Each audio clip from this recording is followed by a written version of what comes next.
When my son was little, I would tell him tales of Sabian Armfang and how he defeated a cracked Linorm in single combat. I would tell him a tale of summer and of the shifting colors of the seasons. I would tell him of how it once was and of how it all changed. They say that summer, the northern lights flared as bright as the sun, and that the winter that year was so cold that swords would shatter in the freezing air. They say it was an ill omen, a warning that she would come. Maybe it was an ill omen, maybe not. No one truly knows. But what we do know for certain is that Baba Yaga, the Queen of Witches, came. She swept the lands with an immense force of ice trolls, frost giants, winter wolves, and cold fae. It took the Witch Queen 23 days to conquer the Linorm kingdoms of Remirund and the Justor Confederacy. Kingdoms that had stood for centuries. This was the Winter War, and after Baba Yaga had won it, she let the everlasting cold from her heart and soul spread throughout the conquered kingdoms, and a new land was born in northern Avistan, a land of eternal winter. Irrisen.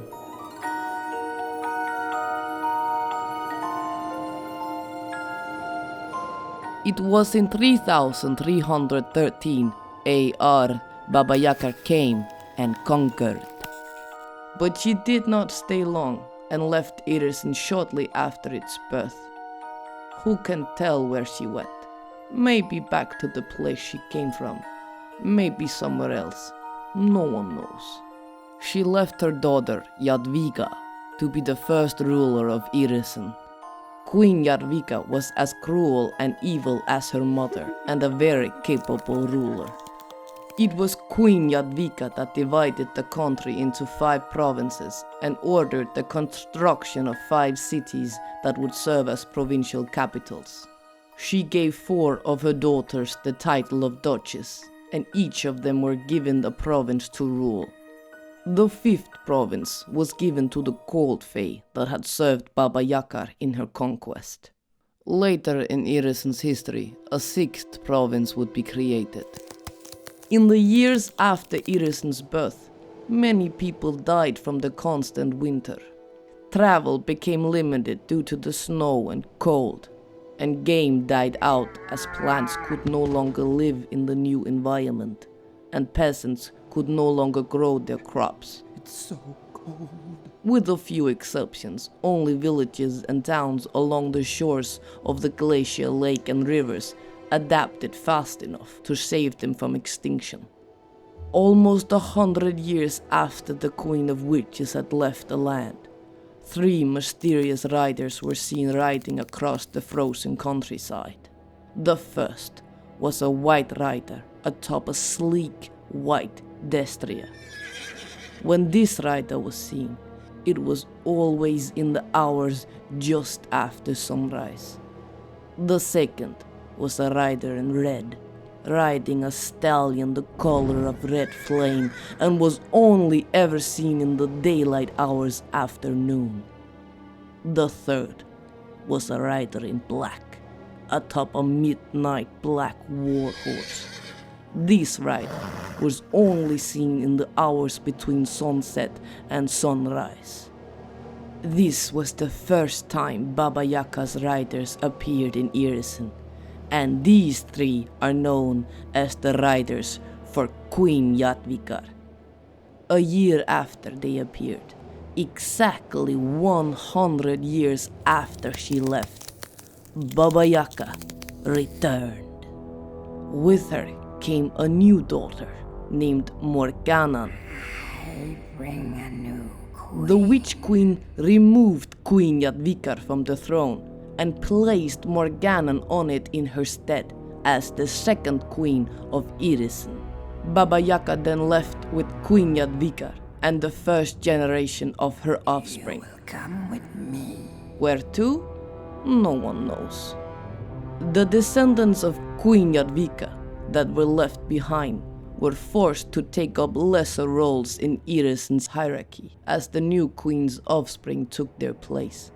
The descendants of Queen Jadwiga did not like their loss of power and authority. But not even the White Witches of Irrisen dare question Baba Yaga. After almost another 100 years, 3 riders, white, red, and black, appeared, and these are known as the Riders for Queen Morganan. We now know that the 3 riders herald the coming of Baba Yaga, and in the year leading to her return, they roam the land, judging peasant and princess alike. Stay true to the Witch Queen, or the riders of Baba Yaga might take your life, and who knows, maybe your soul as well. Once more, after 100 years, Baba Yaga returned. Just like the last time, she came with a new daughter, destined to be the 3rd queen of Irrisen. And like 100 years before, Baba Yaga took the previous queen, Morganan, and the 1st generation of her offspring with her when she left. This is the way it has been for 1400 years.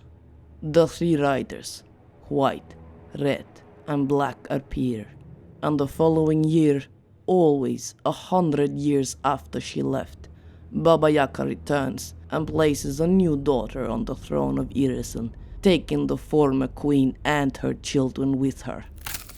There have been queens that did not want to give up their power, of course. The 4th queen of Irrisen, Pjalarain, refused to leave the throne, and with her children, she rebelled against her mother. All the queens of Irrisen have been cruel and evil, and they have all been enormously powerful. But this is Baba Yaga. The Witch Queen ended the rebellion within a day, squashing it like it was an annoying bug. You ungrateful witch. She then instated a new daughter as queen, and took Pjalarain with her when she left. But she did not take the former queen's children with her. Instead, she had them all crucified along the northeastern banks of the glacier lake and burned alive. A warning to all who would dare defy the Queen of Witches. The 9th Queen of Irrisen, Tashana, tried to resist as well, and the 11th Queen, Ksenia, and her children tried to take their own lives instead of leaving with the Witch Queen. But it ended like it always does, and no matter how hard they fight against it, Baba Yaga leaves with her daughters every time. But what am I doing? This is no history lesson. You want to hear about the country, yes? Well, as you already know, Irrisen is always ruled by one of Baba Yaga's daughters. Legends say that the queen who sits on Irrisen's throne does not age, and that she is as young the day Baba Yaga takes her away as the day she brought her. The current ruler of Irrisen is Queen Ilvana, and she is as cruel as any queen there ever was. The queen's most trusted children are assigned to 5 of the 6 provinces to rule them as duchesses, and, in the case of the Verge Province, as a duke. The rest of the queen's family are given various positions of power and prestige within the government and military. The reigning queen's family are always the elites of Irrisen. The upper and middle classes of the country consist of the descendants of Irrisen's previous queens. Many of them are rulers of settlements and towns as local baronesses, countesses, barons, and counts. You will find that they are some of the most vicious people in Irrisen, for they are not just cruel and evil like the reigning queen's family, they are also bitter. They know that at one point in history it was their family that ruled the land, with no one to answer to. And now they must live with the certainty that they can never be the elite of the country again, that their time at the top has passed, and that most of them never got to see it. No matter their role, all the descendants of Baba Yaga are known as the Yadviga. The descendants of Queen Morganan are known as the Yadviga Morganan, and the descendants of Queen Karina are the Yadviga Karina. And so it is for all the families descending from a Queen of Irrisen. All the female Yadviga that make up the nation's nobility, princesses, duchesses, baronesses, countesses, and the like, are also known as the White Witches. And the Yadviga Ilvana are the highest ranking and most powerful of the White Witches. The Yadviga are above all others in Irrisen's hierarchy.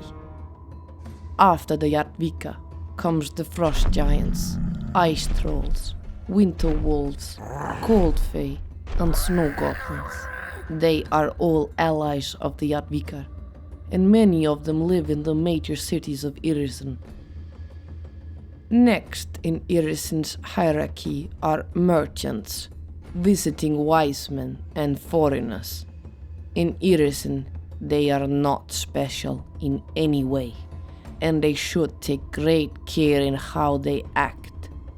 The Yadviga and their monstrous allies have very short tempers and very little respect for life. Next, at the very bottom, comes the descendants of the people that were conquered in the Winter War almost 1400 years ago. We are the slaves of the Yadviga. We might not wear chains around our neck or ankles, but we wear them around our hearts and spirit. Us, who live in the smaller settlements and towns, are given the illusion that we are free. But at any time, a Yadviga can demand something from us, turn us into a plaything or kill us in a fit of rage. And all we can do is keep living our illusion. We live in constant fear of the Yadviga. Bow your head and look down, I would tell my son. Don't give them a reason, I would say. How do you raise a child to be strong, but weak at the same time? You cannot. And still, we are lucky, for the Yadviga are not around us all the time, and their monstrous allies usually keep to the largest cities and the wild. The Ulfen that live in the largest cities are even worse off than us. Along the borders of our cold country stands sentinel huts. These are horrible constructs fashioned after Baba Yaga's infamous dancing hut. They guard the borders and spy for the White Witches. Dark and cold magic controls these horrors, and some say that each hut has a doll infused with the soul of a slain child inside of it. I would not be surprised if this is true.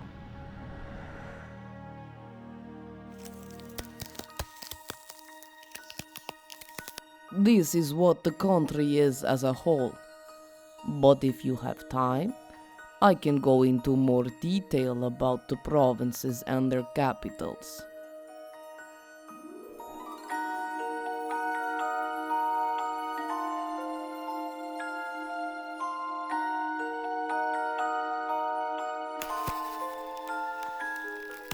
As said, Irrisen consists of 6 provinces. They are all cold and harsh places, and except for Feyfrost, all of them are ruled by the Yadviga Elvana. Most of the Bleakmarch province is a snowy wilderness, inhabited by creatures you do not wish to stumble upon. It is not uncommon to hear of a peasant who ventured too far from the settlements and ended up dead at the hands of a yeti, or of the frost giants who wander the frozen land in between the towns and settlements. They do not like to answer to the White Witches, and so they stay away from the settlements. Occasionally, though, they appear near a town demanding tribute, a tribute the wise usually give without discussion. The provincial capital of Bleakmarch is the city of Algidheart, and it is unlike any other in Irrisen. See, when the city was built, they constructed massive city walls that rose 60 feet along with towers that rose 80 feet. But as the population grew, the area within the walls proved too small. Expanding out was not an option, so instead, Algidheart expanded up, building buildings atop of one another. Some of the buildings look very unstable and on the verge of falling, but in over 1300 years, not a single one has done so. A confusing mix of bridges, ramps, stairways and platforms connect all these tall buildings to one another, and one can easily become lost while trying to navigate the chaos. These buildings lie in the middle of the city and are collectively known as the soaring districts. The higher one lives in these buildings, the more prestige one has, and each of the soaring districts are home to a different privilege class. Any non-Yadvikar that wants to live higher up than 2 stories needs special permission from the Duchess of Bleakmarch herself, Venetia Ilvana. She and her husband Pavel Ilvana holds court in the Tirith Keep, a massive castle that also houses Irrisen's largest temple to Sun Kuthon. In the very center of the city, platforms suspended from the surrounding buildings form the hanging markets, where imported wares from all over Golarion and all kinds of services can be bought. These suspended bazaars has been the traditional domain of the Yadvikar Morganan ever since the time of Queen Morgana, and it is a privilege that her descendants fight fiercely to keep. Outside the provincial capital are several small towns and settlements that lie by the 3 rivers that frame the province: the Ice Flow, the Rimeflow River, and the Frozen Road. The rivers are used by sailing merchants going from town to town with their wares. Many of the peasant settlements near these rivers survived by providing food and shelter for these traveling merchants. By river, you can get to most of the largest cities in Irrisen, the most important one being Whitethrone, the capital of our country. But of course, eternal winter results in ice on the rivers, ice that stops the movement of imported goods. And you can imagine that in a land where hardly anything grows, these goods are quite important to us. On the Frozen Road, flows of ice run downstream all year round and could bring all traffic on the river to a halt. But it does not, thanks to the town of Trezira. 90 years ago, Queen Elvana gave Trezira the task of cleaving the ice on the rivers. The town has a monopoly on this task, and it has made Trezira quite prosperous. Several companies in the town execute the ice cleaving task, but the most famous and successful one is called the White Stewards. These ice cleavers set out on the river in their distinctive breaker barges and use pole arms, axes, saws, and whatever it takes to get the job done. The ruling White Witch of Trezira is the Baroness Marcia, She is like all the Jatvikar, evil and cruel. But normally she leaves the people of the town to themselves, as long as they do their duty and do not endanger the town's ice-cleaving monopoly. Ice-cleaving is what makes her special, rich, and a source of envy to some of the other Jadviga. And to these bickering witches, that means power. Trezira is also one of the only settlements outside of the provincial capitals where you are likely to meet a frost giant. The frost giants of Holvirgang frequent Trezira so often that one of the inns in town, the Horned Helm Inn, has suitable sized accommodations for the large brutes. Welcome, my big friend. The owner of the inn is a large elfin man called Lutmil Andersson. He seems obsessed with Ulfin culture, and rumors say he is offering a lot of gold for a Linorm skull he can place on the roof of his inn. Personally, I think he is crazy. I mean, a Linorm. Like the Horned Helm Inn has accommodations fit for the frost giants of Holvirgang. Holvirgang has the same for humans and other small folk.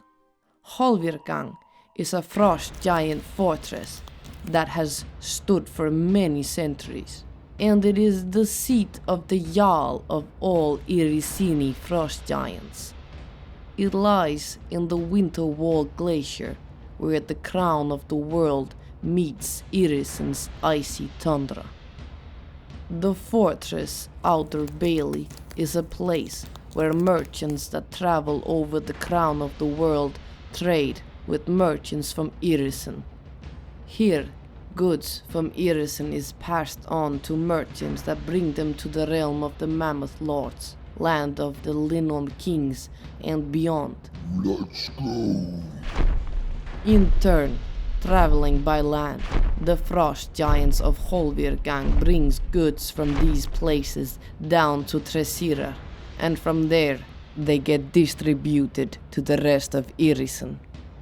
Holvirgang is ruled by Jarl Grunginir. He regularly sends frost giant warriors to serve Queen Elvana, and he swears fealty to the throne of Irrisen. At least, that is what he tells Irrisen's ambassador. I am loyal to the queen. But I have heard enough about Jarl Grunginir to know that he would not willingly serve mere women, and certainly not small folk. But of course, Baba Yaga's daughters are not mere women, and the last time a Jarl got on the nerves of Baba Yaga, he ended up imprisoned in a fortress made of bone and granite. This fortress also lies in the province of Bleakmarch. Legends say that the fortress known as the Frost Giant's Fist had been a gift from the Queen of Witches. The fortress was given to the Frost Giant Jarl Zezak for helping her in conquering the lands that are now Irrisen. But apparently, the Jarl had not shown enough gratitude to Baba Yaga, and she turned the gift into a curse. It is said that the Jarl Zezak and his warriors were imprisoned in the Frost Giant's Fist and are now undead horrors that walk the cold corridors of the fortress. Still, the Frost Giants are an unpredictable lot. Maybe one day they will test the might of the White Witches again. You have heard of the Holvirgang Uprising, yes? No? Well, not long after the birth of Irrisen, the Frost Giants of Holvirgang declared war on everyone south of the Winterwall Glacier, especially the Cold Fae. You see, when the Winter War had ended, the Cold Fae that had aided Baba Yaga in her conquest were granted the province of Feyfrost. The cold Fae of Irrisen are wicked and have little care for anyone but themselves, and for 60 years they caused mischief and misery to anyone within the borders of their new realm, including the frost giants of Holvirgang. I am surprised it took the frost giants so long to react. They say it was a bloody and brutal uprising, and with angry frost giants and evil fae at each other's throats, I can only imagine. It took Queen Yaga 3 years to quell the rebellion, and immediately after she changed the borders of Feyfrost, ensuring that Holvirgang wasn't near the wicked fae. She ordered the fae to police the province and themselves and stop causing havoc in the region. She also demanded that a provincial capital was created, like those in the other provinces. The Fae did probably not agree with a smile, but they did agree, and what is known as the Ice Compact was signed by the two parties. The borders of Feyfrost has stood as they are today ever since. The Fae feel quite at home in Feyfrost, for the boundaries between Golarion and the First World are thin here, and they can move between the two worlds with ease. The capital of the province was founded in 3373 AR and was named Chillblight. It is entirely shaped and carved from ice, and it is the second most populated city in all of Irrisen. It may also be the largest concentration of Fae anywhere on Golarion, at least that is what some say. The city is a cold and beautiful marvel to behold, but do not be fooled, it is a terrifying place. The majority in the city is Fae, but humans, gnomes, winter wolves, and dwarves also inhabit the city. Every 500 years, a Fae prince is elected and crowned with the Rhyme Dancer's circlet. This prince rules Feyfrost and Chillblight with the same authority a duchess or duke has in the other 5 provinces and their capitals. The current prince is a redcap named Maux Paudi, and he has been prince for 340 years. But the rumors claim that he went mad a long time ago, and that the city council now governs not just the city, but the whole province. The current members are the Gnome Serzo, the Satyr Baza the White, the Corret Bucksail, the Huldra Tatiana, and the lurker in the light called Skilkmoy. Serso is probably the most powerful one, but I hear she hardly ever leaves her ice palace that overlooks the city from the hilly peninsula in the east. Apparently, she sends surrogates to the council meetings in her stead. Baza the White lives on Baza's Isle, and is not only a council member, but a known moneylender as well. The isle is named after him, and here he also runs a highly successful pawn shop. A pawn shop, they say, where if you are desperate enough, you can pawn your very soul. I hope this is just a scary tale. The Corret Bucksail runs the Bucksail district, where rare crystal jewelry is crafted and exported to places across Golarion. They are beautiful pieces, but their price also matched that beauty. The Huldra, Tatiana, only sits on the council because her sister, Schumer of the Knife, refused the seat. She instead dominates the Schumer quarter and has made a fortune selling animal furs. The Councilor Skilkmoy controls the city's food supply and the largest of the city islands, Child Thief Island. That name. The name of the island. It tells the whole story. Here, children stolen from towns across Irrisen are bought and sold. Children! And the White Witchers do not care. They do not care about anyone but themselves. The Feyfrost is also home to Haeringar's keep. This mighty fortress stands with 18 immense stone towers, and within resides the frost giant Haeringar, the Everlasting. The keep stood here long before Baba Yaga came to Golarion, and as far as anyone knows, it has always been the home of Haeringar. They say that he can see glimpses of the future, and that he has unholy powers.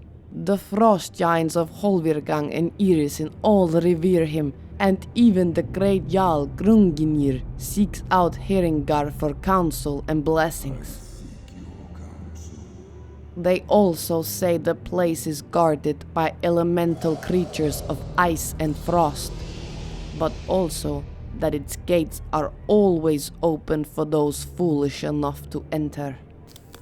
The Feyfrost borders to the realm of the Mammoth Lords, and that offers a special kind of cruelty for those that live in the small town of Bosorka. Its residents can see the seasons change across the border, but they are of course not allowed to cross it. Only the Yatvika has that privilege. The town guard patrols the border at all times under the watchful eyes of the Yatvika officers.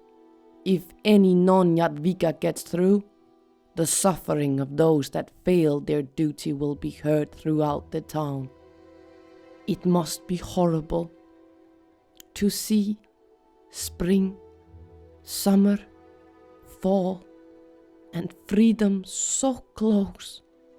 You might think seeing this would give the residents hope, but you would be wrong. There is no hope in Irrisen. But that does not mean that everyone has given up. There are those that meet in secret and dream of a new age or a time like that before the Queen of Witches cursed the land. Forgive me, but I will have to tell you a little more of our history. Back when Queen Morganan ruled Irrisen, the capital in the province of Hoarwood was named Vonush. Descendants of Queen Yadviga were furious at the changes Baba Yaga had implemented. Remember, back then, Baba Yaga had only returned once, so no one knew that there would be a new queen every 100 years. Many thought it was because the queen had not lived up to her mother's demands. Others thought it was because she had exceeded her mother's expectations and had earned a better position in Baba Yaga's home world. Whatever their theory was, all had no choice but to accept it. But Baba Yaga left again, and the descendants of Queen Yadviga were not pleased with their new place in Irrisen's hierarchy. Operating out of Vonush, they plotted to overthrow Queen Morganan, and in their attempt, they killed one of the queen's daughters, the Duchess Anicia. As revenge, Queen Morganan had every man, woman, and child in the city of Vonush killed. It did not matter if they were innocent or not, they had to die. Afterwards, she destroyed the city in a storm of fire and ice, ridding it from the surface of Golarion. She then decreed that a new capital be built. The queen demanded that it be carved from an immense oak in the middle of Hoarwood Forest. The druids of Hoarwood did not take well to this demand, for the oak was sacred to the druids and said to have been planted by Gosre himself. The tree is sacred. But the Queen of Irrisen does not negotiate, and as she moved forward with the desecration of the tree, the druids and many peasants rebelled. in one of the biggest and most bloody rebellions there has ever been in the land of eternal winter, the Hoarwood Rebellion. It was short-lived though, and the rebels were ritually exsanguinated and their blood was fed to the sacred tree, killing it. When the carving of the city of Hoarwood was finished, 4 years after the rebellion, a new resistance to the Queen and the Jadvigar showed itself. At the dedication ceremony, survivors of the Hoarwood Rebellion attacked the Jadviga and their followers. The attackers called themselves the Heralds of Summer's Return. The attack was a suicide mission, but they managed to kill several Jadviga, and they even wounded the Duchess of the province, Osilla Moganan, blinding one of her eyes before being killed themselves. The White Witch punished the whole of Hoarwood by ordering the removal of one eye of every single peasant, children included, in the province. Even so, the attack had been a small victory for the oppressed people of Irrisen, and the rumor of an underground group, the Heralds of Summer's Return, fighting against the tyranny of the Jadviga spread. Born in Hoarwood almost 1300 years ago, the group continues to operate, scheming against the White Witches and sabotaging them whenever possible. I knew one of them once, one of the Heralds. They are brave, but foolish. They would rather die than live under the rule of the White Witches. But the White Witches do not grant traitors a quick death. There is an order of White Witches called the Cold Sisters. They work out of Whitethrone and travel the provinces seeking evidence of insurrection and unloyalty. No one is safe from them, not even the Jadviga. Their torture is said to be cold and horrible, and most choose to end their own life when they learn that the Cold Sisters are onto them. Many Heralds of Summer's Return have suffered slow and painful deaths at the hands of the Cold Sisters. They are some of the most feared White Witches, and with good reason. The Hoarwood Province is dominated by the Hoarwood Forest.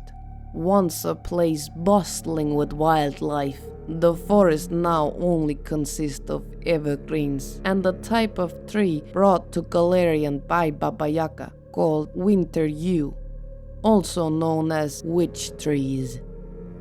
They can sustain a minimum of wildlife, but it is a faint and cold echo of what a forest is supposed to be. Tribes of boreal ogres, snow goblins, and even taiga giants roam the forest. And stories of restless spirits and ghosts gives travelers pause before they stray from the commonly used trails in the forest. Yet, in the middle of Hoarwood Forest lies the provincial capital. The city of Hoarwood was carved within the druid's sacred tree that stands 500 feet in diameter and rises thousands of feet into the air. Most of Hoarwood's peasants live outside of the tree, among its sprawling roots. Above them, along a wide avenue, carved into the tree like a counterclock corkscrew, lived the Jadviga. This avenue rises hundreds of feet and ends just where the immense branches of the tree start to emerge out from its trunk. Even higher up is the Duchess Annalicia Elvana's enormous arboreal palace. It is connected to the rest of the city via a complex system of lifts that are operated by ice trolls and frost giants. The White Witch is married to her own brother, the Duke Gratis Elvana, and the two have a reputation for partying constantly. Smaller settlements lie in the Hoarwood Province as well, and if you go to any of them, I suggest you go to the town of Lod. My son once lived here. It is one of the friendliest places in Irrisen, with several welcoming inns down by the docks, including the Boar's Head, an inn known for its attached brothel and gambling house. Lod is one of the few places in our country where you actually might feel welcome. But let me tell you of the last 3 provinces and the capital of our country, Whitethrone.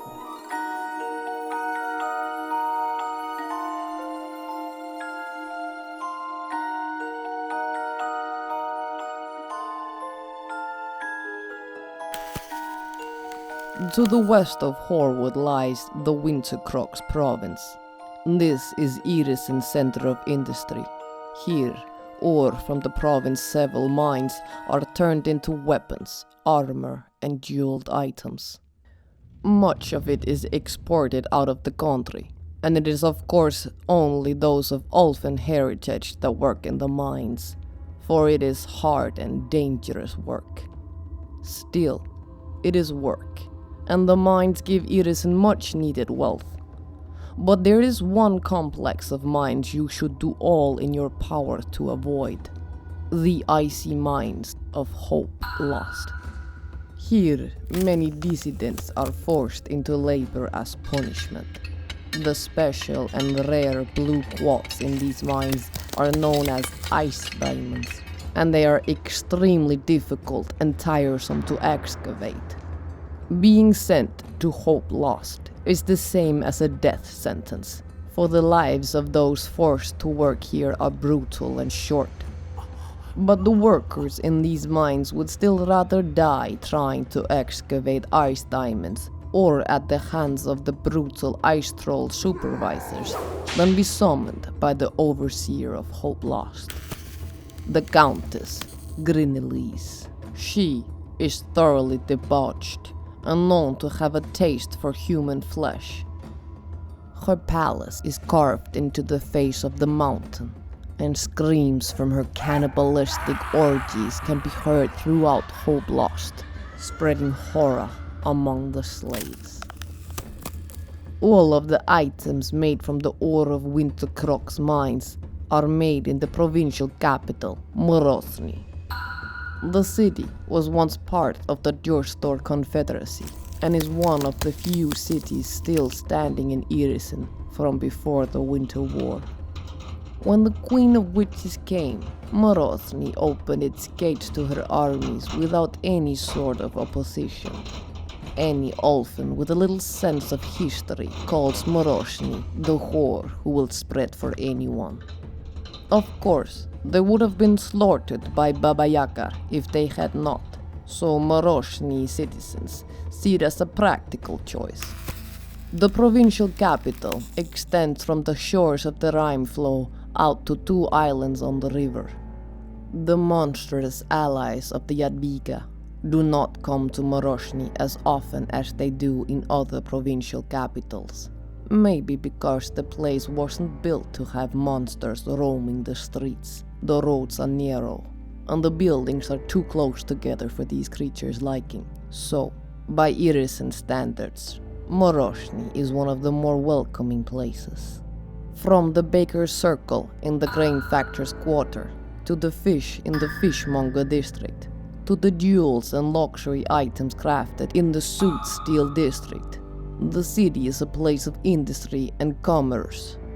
Its economy is dominated by its metalworking industry, and the sound of hammer blows on anvils coming from the coal-black district can be heard at all times of the day.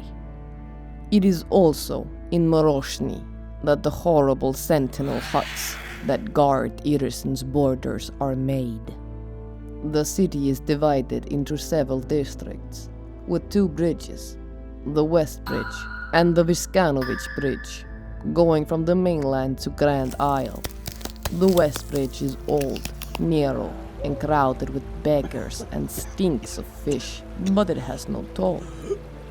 The Viskanovich Bridge is newer, broader, and much nicer. It does have a toll though. Remember to pay it. For even though it might seem like a friendly gesture when the guards let you cross the bridge for free, they only do it so you will have to pay triple the amount at the other end of the bridge as a fine for crossing without a ticket. Just a friendly reminder. A third bridge leads from Grand Isle out to Castle Isle, but non-Jadvigar are not allowed to cross without a special pass from the South Gate House. Karamita Keep lies on Castle Isle, and it is the home of Duchess Svetoshka Elvana. She is said to spend a lot of time with astrologers and diviners, but what she is seeking is anybody's guess. The island is also home to a temple of Lamashtu and a temple of Son Kuthon, so you can tell it is a place of joy and happiness. On the opposite shore of the river lies a group of stone buildings called Blind Eye. It actually lies in the Bleakmarch province, and so it is outside the jurisdiction of Duchess Svetochka. But it is part of Morozny, which is part of Wintercrux, and therefore outside of the jurisdiction of Venetia, the Duchess of Bleakmarch. At least that is how I think it is. For Blind Eye seems to be a place where there are no rules. Here, the rich and depraved can get morbid entertainment and commit unspeakable crimes with no consequence if they can pay. A ferry sails over the Rhine flow with these paying customers while keeping their identity secret. The Winter Witches turns a blind eye to these atrocities, as the name of the place implies. Morozny was chosen to be the capital of Wintercrux when Queen Irvelaine split the province in two and created the Verge. The Verge Province was created when Queen Irvelaine realized that all of Irrisen could not be in an everlasting preparation for battle against its neighbors. Not if they wanted the nation to survive. She created the Verge Province to be a stronghold where the armies of Irrisen would train and bolster the military across the country. At the same time, the Verge was there as a constant threat to its neighbors to the west, frequently sending raids across the border to keep them on edge. Meanwhile, the rest of Irrisen could start to focus more on their infrastructure and building trade routes to sustain the nation with imported and exported goods. The Verge is also the only province ruled by a male. Tradition dictates that the second son of the ruling queen is given the privilege of being Duke of the province.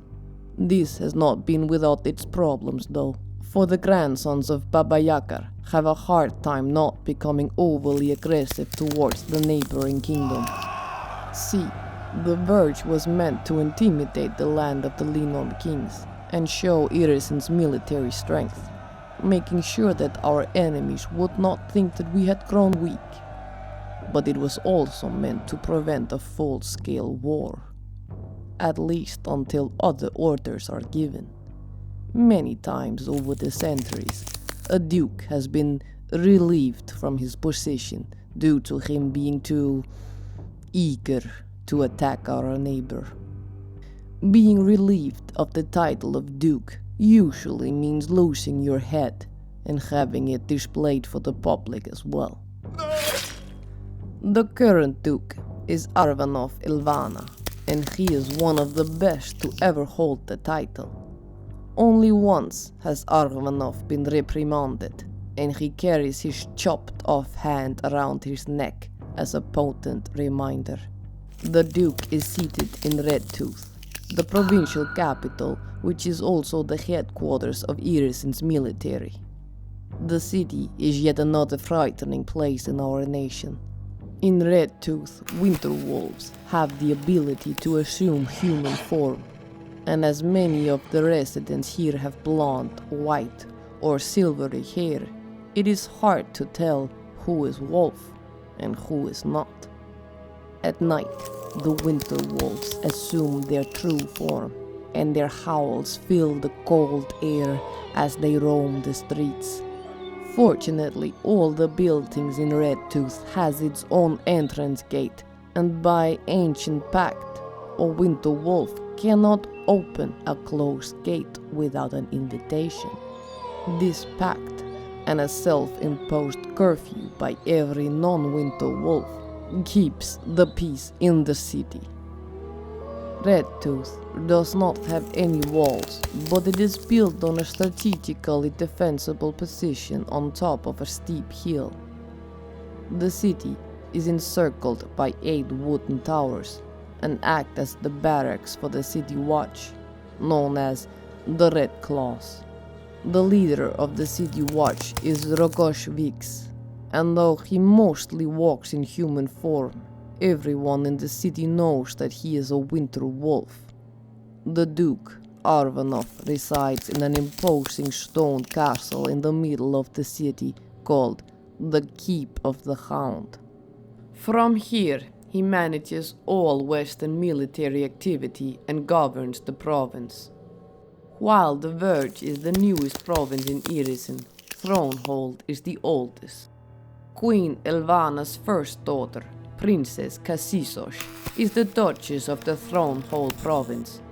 She is devoted to her mother's commands and a cold white witch if there ever was one.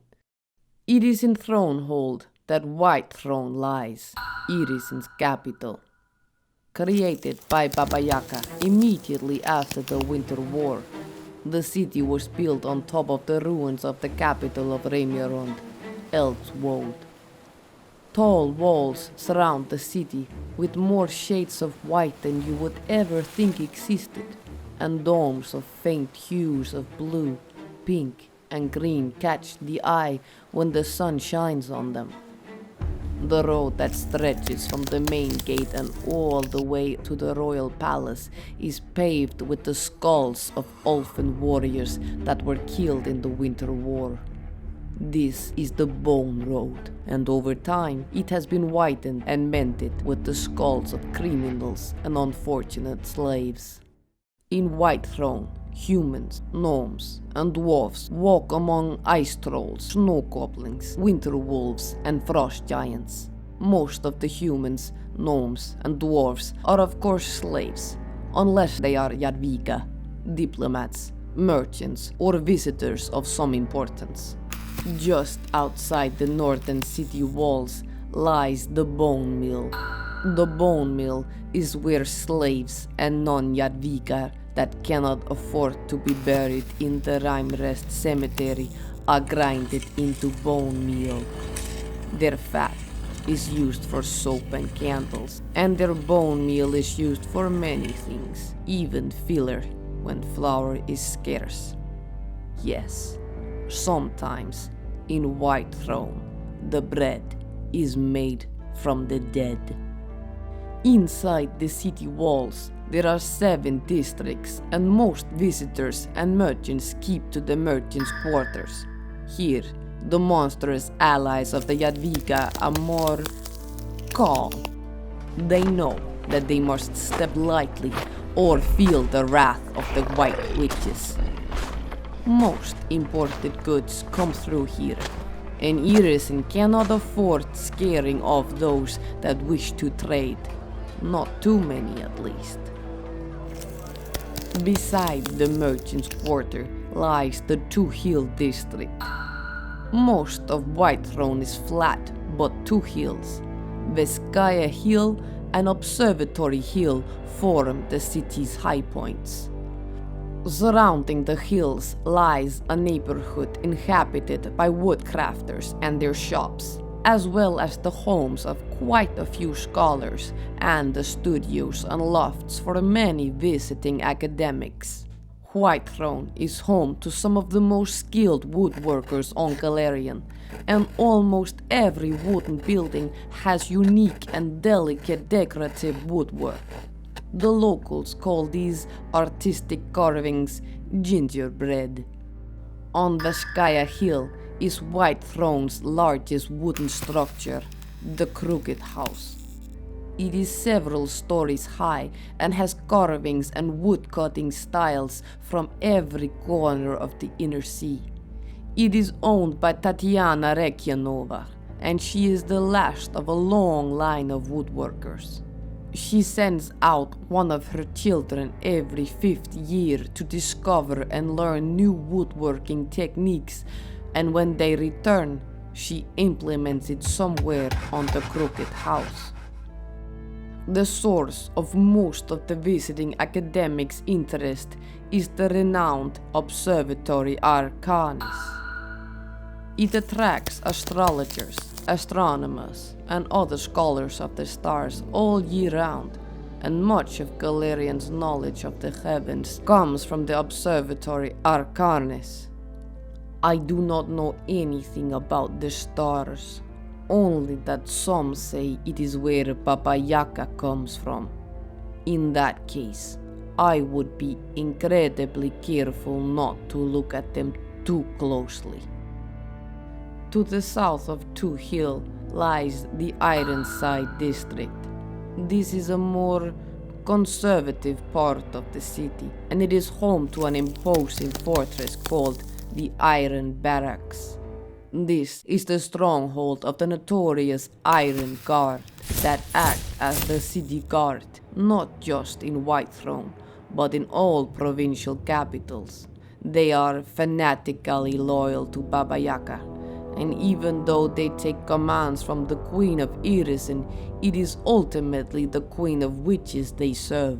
It is said that they are chronicling all they can about what is happening in Irrisen so that Baba Yaga can have a full account when she returns. Trolls make up a significant part of Whitethrone's population and has been given a whole district, the Troll Quarter. The district is disproportionately large compared to the number of trolls living in the city, but I imagine having too many ice trolls crammed together is not a good idea. The trolls follow strict rules and customs to keep the males from killing each other in territorial disputes. Any grudges can be settled in the Ifang Arena in a nightly ranked fighting tournament. Rankings award the ice trolls with anything from housing to food, and the female ice trolls take note of the higher ranking males and often see them as potential mates. The ice trolls of Whitethrone are not the only of Baba Yaga's monstrous allies that has a quarter of their own. The Howlings is home to the winter wolves of Whitethrone, and Lord Chegar Tuvash is their undisputed prince. The Howlings expands to outside of the city walls, and the gap in the wall allows the winter wolves to exit and enter at their will. When creating Whitethrone, Baba Yaga gifted the winter wolves with the ability to walk in human form while in the Howlings. It is the same kind of magic that gives the winter wolves of Redtooth in the Verge Province the same ability. Another monstrous part of the city is the Ratnest, a maze of above-ground crude shacks and underground passages that are home to Whitethrone's snow goblins. Rarely do you see non-monstrous visitors in these parts of the city, and those that go there are either very stupid or very powerful. Many of the wealthy at Viga live in the Frosthall quarter, which is one of the more prosperous sections of the city. Here, the Jadviga Alvana that does not reside in the royal palace live as well. The famous Frosthall Theatre lies in the center of the quarter, and it is run by the Lady Ilya. She converts operas, comedies, and plays into ice ballads, and she excels at it. She goes to great lengths to cast the right talents and offers such a good pay that many actors and dancers are willing to travel to and work in the otherwise dangerous city. Porcelain Street also lies in Frosthall, and here you will find Whitethrone's iconic doll shops. The dolls are of the highest quality, but there is something more to them. They are not just normal dolls. I cannot tell you why, but they scare me. The last of Whitethrone's 7 quarters is the Floes, a small set of islands separated by steaming streams that originate from hot springs and flow towards the western cliffs of the city. It is the elite quarter of Whitethrone, and many of the Jadwiga Elvana live here along with other functionaries that serves Irrisen's government. The Water Palace lies in the Floes and is a luxury bathhouse that only the Jadwiga may enjoy. The center of the Water Palace is full of geyser-like water spouts, and air elementals ride the currents in a beautiful constant dance as hot steam fills the air. The dance is said to be a rare wonder to behold. The hot springs in the Water Palace also heat the Hidden Gardens. The Hidden Gardens is a greenhouse complex that surrounds the Water Palace. The roofs of these gardens are made of a thin layer of ice that keeps in the warm air while slowly melting and watering the plants, fruits, and vegetables grown here. A series of carefully placed pipes funnel the runoff water from the Water Palace out onto the roofs of the Hidden Gardens, replenishing them in the freezing air even as they are melting from the inside. The gardens supply Whitethrone with a considerable amount of food, and because of this, the overseer of the gardens, Ilyena Tetrona, has a certain amount of influence and respect that is usually reserved for the Jadwiga Elvana. A long rising bridge stretches from the Floes and out across the glacial lake to the center of power in Whitethrone, in all of Irrisen, the royal palace. It is from here that Queen Elvana of Irrisen dominates the nation with her evil and cold will. Standing atop a 200-foot column of ice, the palace is an impressive building of facets and planes that rises over 100 feet into the air, dominating the city of Whitethrone. Whitethrone. I hate that place. It was in Whitethrone that my son was killed. He was a member of the Heralds of Summer's Return. Him and a dozen of his fellow rebels attacked the Duchess and her escort as they left the Water Palace. They killed 2 Jadwiga and even wounded the Duchess, but of course, they were all killed themselves. I always told you, Jorn. Look down. Do not give them a reason. I tried to make him understand that we cannot fight the Jadwiga, that they have the blood of Baba Yaga in them. But my son was strong in will, and he had a free soul. He was my warm fire in this cold night of a life. He was good. Too good for this cursed place. Night is coming. I grow tired. I think I have told you all I can about my country. What you do with that knowledge is up to you. Now, please, I must get some rest before I...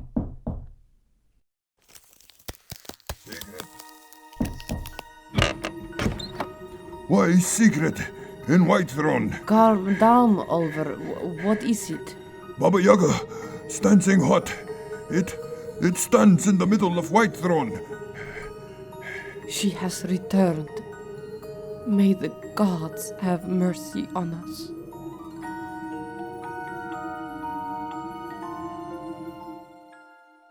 Greetings! Thank you for watching the Tower of Tomes. If you like the content, please consider subscribing, liking, and commenting. Also, please have a look at the Tower of Tomes Patreon page. There will be a link in the description. Thank you so much for watching. I hope you enjoyed it.